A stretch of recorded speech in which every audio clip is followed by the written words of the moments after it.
मना कर दिया है, जब तू खा रहा है मुझे दे, उसके मुंह से छीनकर खा रहे हैं। अब ब्रह्मा जी को तो मैं बताया था ना, ब्रह्मा जी की कितनी बुद्धि है, ब्रह्मा जी की बुद्धि कितनी है 100। जिस व्यक्ति की बुद्धि अधिक होती है ना, भगवान की परीक्षा करता ही है। अरे किसने भगवान देखा है, क्या करना भगवान भगवान करके, नहीं बोलते। तो जिस व्यक्ति की बुद्धि अधिक होती है, अधिक पढ़ लिख लेता है अपनी बुद्धि के अनुसार, वो भगवान को नहीं मानता, पहले परीक्षा करेगा तब। ब्रह्मा जी में 100 बुद्धि वाले हैं, उनका नाम एक शतधृति है, आकर परीक्षा करते हैं, ये भगवान नहीं हो सकता, यह तो ये ग्वाल बाल के मुख से जूठा छीनकर खाता है, यह ब्रह्म कैसे हो सकता है। परमात्मा तो यज्ञ पुरुष हैं, उत्तम श्लोक है उनका नाम, वह तो परम पवित्रता से जीव को प्राप्त होते हैं। जरा अगर भगवान है तो परीक्षा कर लें, और नहीं है तो नहीं, दोनों के साबित हो जाएगा। ब्रह्मा जी, भगवान देख रहे हैं सब लीला को, ब्रह्मा जी ऊपर से उनकी बुद्धि चक्कर काट रही है। भगवान कहते हैं लीला को बढ़ा देना चाहिए। भगवान जानबूझ करके क्या करते हैं, सभी ग्वाल बाल अघासुर का मर्दन करने के बाद एकत्र होकर बैठ करके कलेवा कर रहे हैं, घर से लाए हुए व्यंजनों का। जैसे आप लोगों ने आज 56 भोग की तैयारी की है, गिरिराज भगवान की तैयारी है ना। हाँ, श्री वृंदावन बिहारी लाल की जय। भगवान जानबूझ करके ग्वाल बालों को वहीं छोड़ दिया, गैया गाय के बछड़े वहां से चरते चरते दूर कहीं जंगल में निकल गए। भगवान ने कहा कि तुम लोग यहीं बैठो, मैं जाता हूँ, जरा देख कर आता हूँ गैया उनके बछड़े कहाँ हैं। भगवान चले जाते हैं बछड़ों को देखने के लिए। इधर बच गए अकेले ग्वाल बाल, उधर बच गए अकेले बछड़े। बीच में भगवान ब्रह्मा जी को अच्छा मौका मिला, इधर से सभी ग्वाल बालों को उठा लिया अपने योग बल के द्वारा, उधर बछड़ों को छुपा दिया, लुप्त कर दिया।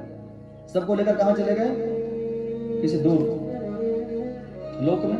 ब्रह्मा जी कुछ भी कर सकते हैं, तो एक ब्रह्मांड के ब्रह्मा सृष्टि करता ही है, क्या नहीं कर सकते। ब्रह्मलोक में लेकर चले गए सभी ग्वाल बाल और बछड़ों को, चले गए भगवान श्री कृष्ण। उधर गए तो वहां बछड़ा नहीं, बछड़े कहाँ चले गए, सब बछड़ों का नाम ले लेकर पुकारते हैं, पर कोई मिलता नहीं। वहां हो तो मिले, लौट कर आते देखते हैं तो यमुना किनारे जहां ग्वाल बाल बैठ करके कलेवा कर रहे थे, वहां ग्वाल बाल नहीं है। भगवान बड़े चिंतित हुए, पर भगवान को सब लीला पता था, जानकारी में थी। भगवान ने क्या किया कि अब अगर मैं बिना ग्वाल बाल और बछड़े के जाऊंगा वृंदावन में, तो सबकी मैया हमसे यही पूछेगी, मेरे बच्चे को तू ही लेकर जाता है गाय चराने के लिए, बछड़ा चराने, मेरे बेटे को ला कर दे। और सभी गैया अगर बिना बछड़े की रहेगी तो दूध कैसे देगी, बिना बछड़ा तो उनका जीवन संभव नहीं है। भगवान जानबूझ करके बिना किसी परिश्रम के, भगवान क्या नहीं कर सकते हैं। आपको यह भी सुनाया था कि सृष्टि कितने तरह की होती है, सर्ग सृष्टि और विसर्ग सृष्टि। सर्ग सृष्टि में पंचभूत, 3 गुण आदि 24 तत्वों का जो निर्माण होता है, यहाँ तक इस सृष्टि को सर्ग सृष्टि कहते हैं। सर्ग सृष्टि के माध्यम से ब्रह्मा जी जिन सृष्टि का सृजन करते हैं उसे विसर्ग सृष्टि कहते हैं। लेकिन भगवान श्री कृष्ण को सृष्टि का सृजन करने के, निर्माण करने के लिए न सर्ग चाहिए न विसर्ग चाहिए, यहाँ आत्मसर्ग है। न सर्ग सृष्टि है न विसर्ग सृष्टि है। भगवान चाहे तो क्या नहीं कर सकते, क्षण मात्र में। उन्होंने क्षण मात्र में अपने ही रूप को, जितने जितने बालक थे, जितने जितने गाय के बछड़े थे, अपने आप को प्रकट कर दिया। और भी किस रूप में, जिस रूप में जितने बछड़े थे उतने बछड़े बन गए, जितने ग्वाल बाल थे, जैसे उनके कपड़े थे, जैसे उनके बोल चाल थी, जैसे उनके सारे डील डौल थे, शरीर की बनावट थी, ये सब के सब वैसे के वैसे भगवान प्रकट हो गए अपने रूपों में। ब्रह्मा जी ग्वाल बाल बछड़े को लेकर चले गए ब्रह्मलोक में। संध्या काल में भगवान श्री कृष्ण अपने ही रूप को इतने रूपों में प्रकट करके और वृंदावन में आकर प्रवेश करते हैं। यह लीला भगवान ने इसलिए किया था कि सभी गोपियों के मन में यह कामना थी। गोपियां भी बहुत तरह की हैं, एक कांता भाव की गोपी है, एक वात्सल्य भाव की गोपी है, एक सख्य भाव की गोपी है। सभी गोपियां, कोई वेद की ऋचा है, कोई पूर्व जन्म के तपस्वी है, जो भगवान राम को देख करके दंडकारण्य में भगवान के सौंदर्य माधुर्य को देख करके उनसे अंग संग प्राप्त करने की कामना थी। वो दंडकारण्य के सब ऋषि महर्षि गोपी बन करके आए हैं वृंदावन में।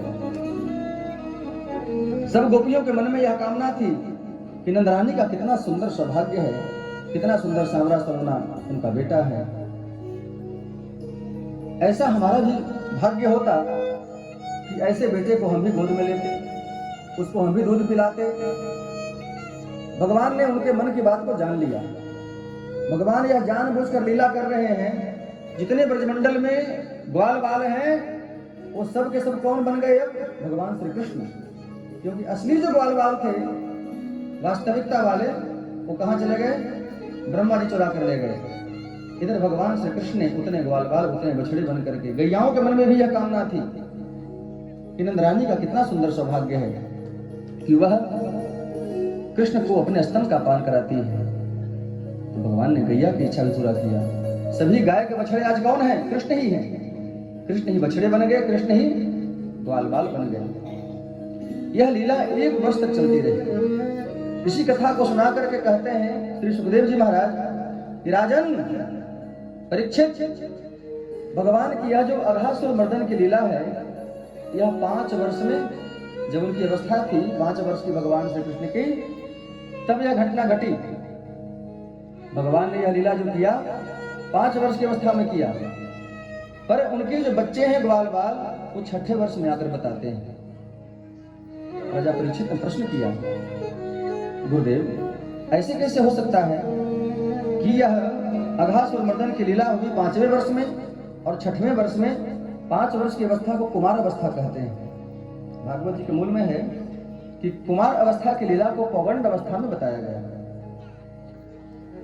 राजा परीक्षित पूछते हैं कि महाराज जी यह कैसे संभव हो सकता है कि 5 वर्ष में वह अघासुर का मर्दन हुआ और 6ठवें वर्ष अर्थात पौगंड वर्ष की अवस्था के समय में ये समस्त ब्रजवासियों को पता चला, ये संभव कैसे हो सकता है? तब ये घटना सुनाते हैं श्री सुखदेव जी। हुआ ऐसे कि जब ब्रह्मा जी ने सभी ग्वाल बाल बछड़ों को चुरा कर लेकर चले गए ब्रह्मलोक में, तो भगवान ने उतने रूप बना करके और 1 वर्ष तक सभी ब्रजवासी गोपियों को पुत्र सुख प्रदान किया, सभी गैयाओं को पुत्र सुख प्रदान किया। उधर ब्रह्मा जी विचार कर रहे हैं कि जरा देखता हूँ चल करके भगवान कैसे रह रहे हैं ग्वाल बाल के बिना, बछड़ों के बिना कैसे रहते हैं। ब्रह्मा जी देखने आते हैं, देखते हैं तो वही बछड़ा जो मैं चुरा कर ले गया हूँ, वही का वही सब ग्वाल बाल, उनके वस्त्र, पोशाक, बोल चाल, बाल, चलना बोलना खेलना सब वैसा का वैसा ही है। ये कौन सी लीला हो गई भाई? ब्रह्मा जी ने सोचा कि जिस ग्वाल बाल बछड़ों को चुरा कर मैं ले गया हूँ, वह तो मैं ब्रह्मलोक में छुपा कर आया, ये नया बालक कहाँ से आ गया? कहीं ऐसा तो नहीं कि भगवान अगर हो और जो मैं छुपा कर वहां आया हूँ ब्रह्मलोक में, मैं जब तक यहाँ आया तब तक ये वहां से लेकर आ गए होंगे। तो ब्रह्मा जी फिर गए ब्रह्मलोक में, वहां देखने गए तो वही का वही है।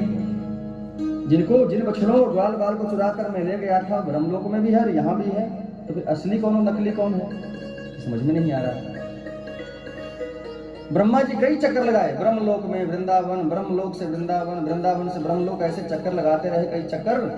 भगवान की जो परीक्षा करता है उसकी यही चक्कर लगती है, ऐसे ही चक्कर काटता रहता है जीवन में। भगवान में श्रद्धा उसके जीवन भर क्यों क्यों क्यों क्यों करता रहेगा, लेकिन भजन नहीं कर सकता है वह अभागा। ब्रह्मा जी भी ऐसे ही चक्कर काटते रहे भगवान की परीक्षा में, का यह क्रम चल रहा है। भगवान ने एक नई लीला कर दिया। ब्रह्मा जी जब यहाँ देखने आए वृंदावन में कि यहाँ ग्वाल बाल जो है वही वहाँ है, तो जिस क्रम में वृंदावन में थे तब तक भगवान एक रूप से यही हैं और दूसरे रूप से चले जाते हैं ब्रह्मलोक में। असली ब्रह्मा जी नीचे हैं, देख रहे हैं वृंदावन का दृश्य कि वही ग्वाल बाल वही बछड़ा। तब तक भगवान श्री कृष्ण ने एक नया रूप धारण करके ब्रह्मा जी का बन करके और चले गए ब्रह्मलोक में, और ब्रह्मलोक के द्वारपालों